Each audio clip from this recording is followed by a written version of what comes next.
කොහොමද ඔයාලා හැමෝටම අද තවත් එක් ලස්සන දවසක්. ඉතින් ලොකු වෙසක් වැහැලා ඉවර වෙලා චූට්ටක් පායපු මේ වෙලාවේ මගේ ලස්සන පුංචි පැටව ටික බලන්න මට අමතක කරන්න බැහැනේ.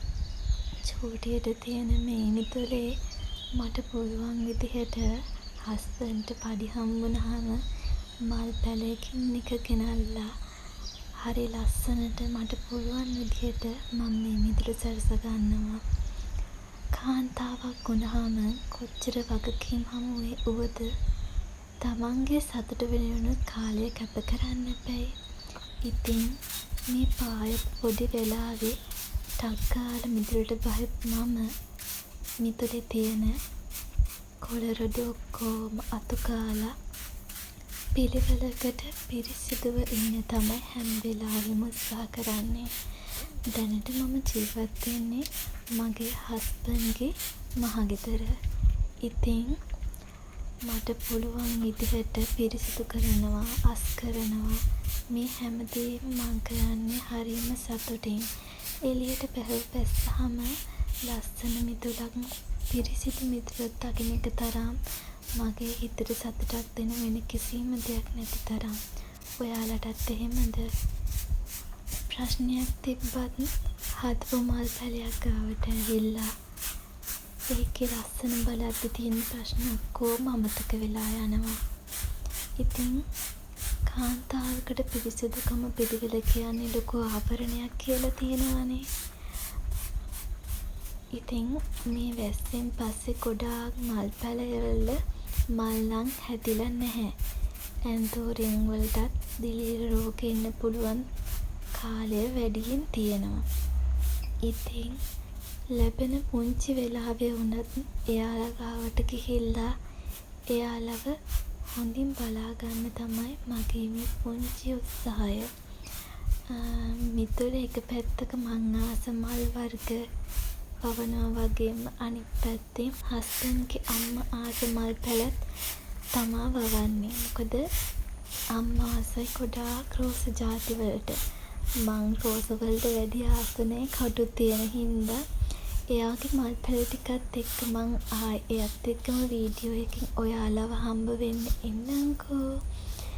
ඉතින් මම මේ අතු ගන්න වෙලෙත් පොඩ්ඩ බිමට වහින ගමන් තමයි තියෙන්නේ. කොච්චර වහිනවද කිව්වොත් දවසකට පැයක් දෙකක් තමයි මීට අස්සල එළියට එන්න පුළුවන්කම තියෙන්නේ. මොනතරම් වැඩ තිබ්බත් අපේ මේ හිත නිවන ගෙමිතුල ලස්සනට පිරිසිදුව තියාගන්නයි මං හැම වෙලේම උත්සාහ කරන්නේ. ඉතින් මගේ හස්බන්ඩ්ගේ අලුත් ගෙදර හැදෙනකන් අපි හස්බන්ඩ්ලා අම්මලා ගෙදර තමයි ඉන්නේ. ඉතින් එහෙ ඉඳියත් මට මල් නැතුව ඉන්න බැරි නිසා තමයි පුංචියට හරි මේ වගේ මල් ටිකක් ගෙදර ගෙනෙන්නේ. හැමදාම ඉතින් ටවුන් එකට ගියොත් පුංචි පැලයක් හරි අරගෙන එන්න මං අමතක කරන්නේ නැහැ. ඉතින් මෙහි වැඩි කාලයක් නොහිටියත් තමන් ඉන්න තැන පිරිසිදුව ලස්සනට තියාගන්න එක කාන්තාවක් වෙන අපගේ ලොකු වගකීමක් කියලා මං හිතනවා. අපේ හස්බන්ඩ්ගේ අම්මත් හරිම ආසයි මල් වලට. ඉතින් මට එයාගෙන් ලොකු සපෝට් එකකුත් හම්බෙනවා ඒවට. ඒවට ඕනේ එක දේවල් එයා තමයි හදලා දෙන්නේ. ඉතින් මේ වෙලාවෙත් පොද ගහන ගමන් තමයි තියෙන්නේ. බලන්නකෝ ඉතින් පිරිසිදුවට පිළිවෙලට මිදුලක් අතු ගෑවහම කොච්චරනම් ලස්සනයිද කියලා. අපි හැමෝටම මේ වේගින් දුවන ලෝකේ සතුටු වෙන්න එක තප්පරයක් හරි නැවතිලා සැනසීමේ හුස්මක් හෙලන්න මේ වගේ පුංචි කිමිදුල්ලක් ඇත්තටම තියෙන්න ඕන කියලා මං හිතනවා. දවස් වේගෙන් ගෙවිලා යනවා, කාලය වේගෙන් යනවා. ඉතින් පුංචි වෙලාවක් හරි අරගෙන අපි ආස දේවල් මේ විදිහට කරලා සතුටු වෙන්න පුළුවන් නම් මං හිතන්නේ ඒක තමයි අපේ ජීවිතයේ තියෙන ලොකුම සතුට. ඉතින් කොච්චර වැඩ තිබ්බත් මෙයාලව බලන්න මං අමතක කරන්නේ නැහැ.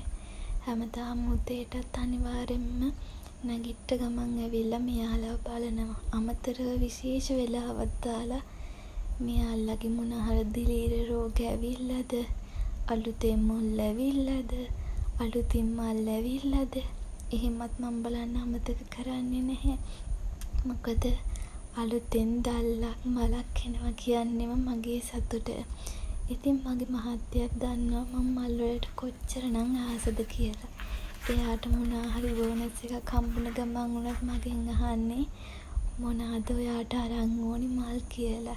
ඇත්තට මේක තමයි මගේ ජීවිතයේ සතුට. මගේ ජීවිතයේ සැනසීම.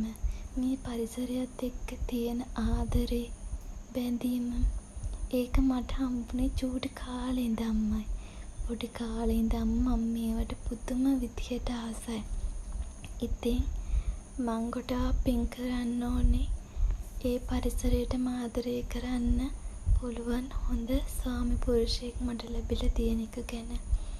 ඉතින් මේ වැස්ස දවස් හරි ඉක්මනට ගෙවිලා යන්න කියනවා. මොකද වැස්ස හොඳයි වගේම ගොඩාක් අයට කරදරත් ඇති වෙනවනේ. ඉතින් හැමෝම පරිස්සමෙන් ඉන්න ගමන් මල් ගැනත් ඉතින් බලන්න අමතක කරන්න එපා. ඉතින් අද මං ටවුන් එකට ගිය වෙලේ අලුතින් මල් පෙළ ටිකක් අරගෙන ආවා. ඒ ගෙනාවේ මල් පැළ 4ක් අම්මට, අනිත් පැළ 2 තමයි මට ගෙනාවේ. අම්මා ආසයිනේ රෝස වලට. එයාට ගෙනාව දම් පාටනේ, තද කහ පාටනේ රෝස පැළ 2කුයි. තව එයා ගත්ත මොනවාද ජාතියෙන් පැළ 3කුයි. ඉතින් මං ගත්තා වින්ක පැළ 2ක්. මං ගන්න ගිය පැළ නම් අද නැහැ. මොකද මේද පසට වහින නිසා වැඩිය මල් ගේන්නේ නැහැයි කියලා කිව්වා. ආයෙ දවසක මල් ගේන්න යන බලාපොරොත්තුවත් එක්කම මම මේ පැළ ටික අරගෙන ගෙදර ආවා. ඉතින් මේ ටිකත් හිටවලා මං ඔයාලට අලුතින් වීඩියෝ එකක් අරන් එන්නම්කෝ. එහෙනම් අදට නවතිනවා.